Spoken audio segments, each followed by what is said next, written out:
typical day like? I get up in the morning, I brush my teeth, make a cup of coffee, then I get in the car and I go to an office. But maybe you don't go to an office because of what's going on with the pandemic. Maybe your office is at home. Maybe you've got children at home. Maybe you're now finding yourself homeschool teaching. You probably have chores and dishes and meals to cook and bills to pay. But what does a typical day look like for you? How fast moving is it? I'm sure the typical day has changed. Hang on, you're going to need to start over. That's fine. Sorry, it wasn't focused well enough. Trying to figure out, it can be real monotonous focusing on what's your typical day. I think I might just need to... Even just hitting think of your typical day and then moving on without walking through examples. Yeah, 5 minutes. Okay. Is it still recording? Yep. What is a typical day like for you? I'm sure you wake up, there's probably some amount of work, some amount of cleaning and cooking, some amount of entertainment and rest, but what does a typical day look like for you? Now, just to point out the obvious, you and I no longer live in a world where Jesus Christ walks on the earth.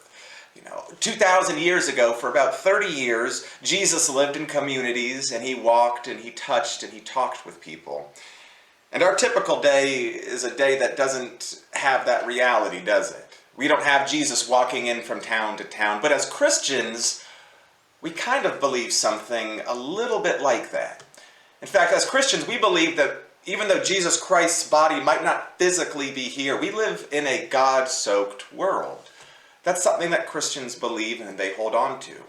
We also hold on to this idea that Jesus walks with us and goes with us from place to place and ministers and speaks and guides us.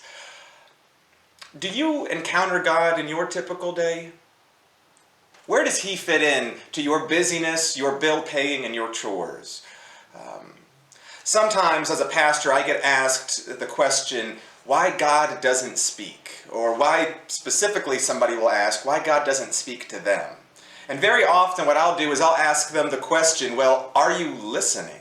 In your day, are you making time to hear from God? Are you making time to seek God out?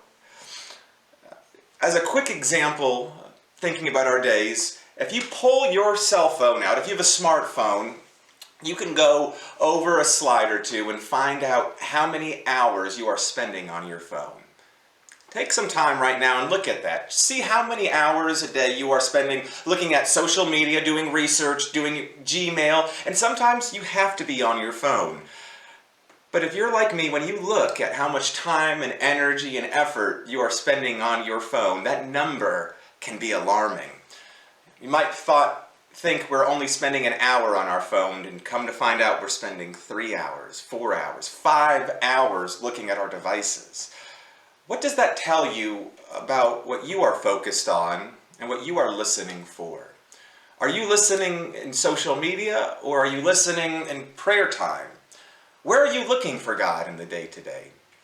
In the Bible, there is the story of Moses.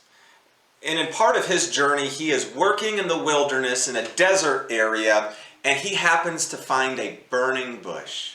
This bush is on fire, but it's not being consumed. The leaves are not being swallowed up by the flames. And so Moses approaches this burning bush. And as he gets closer, he realizes that he is on holy ground. That this bush actually is not just some strange phenomenon, but this bush comes with the presence of God, comes with the holiness of God. This bush speaks and directs Moses' life, and it will never be the same again. Now, as many people have looked and studied and talked about this story, there's some part of it that I find very fascinating. Rabbi Kushner first exposed this to me in one of his books, and he notes that while the burning bush is absolutely amazing, it's also amazing that there's somebody like Moses who can look into the natural world and see God working and doing something. The rabbis sometimes pondered that this burning bush had been burning for a long time, and maybe many people had walked by it, and yet only Moses was the one with eyes to see. Obviously, we don't know who else God had cried out to, but we do know that Moses saw the burning bush and approached it. The rabbis go on to say that there are burning bushes all around us. God is existing in this natural world all around us, waiting for us to discover him. But often we're too busy with work, with chores, with Candy Crush to notice what God is doing. And so if you are one of those people that would love to hear from God, what I would like for you to do is look at your phone. Look at your typical day and see how much time you are dedicating to other things.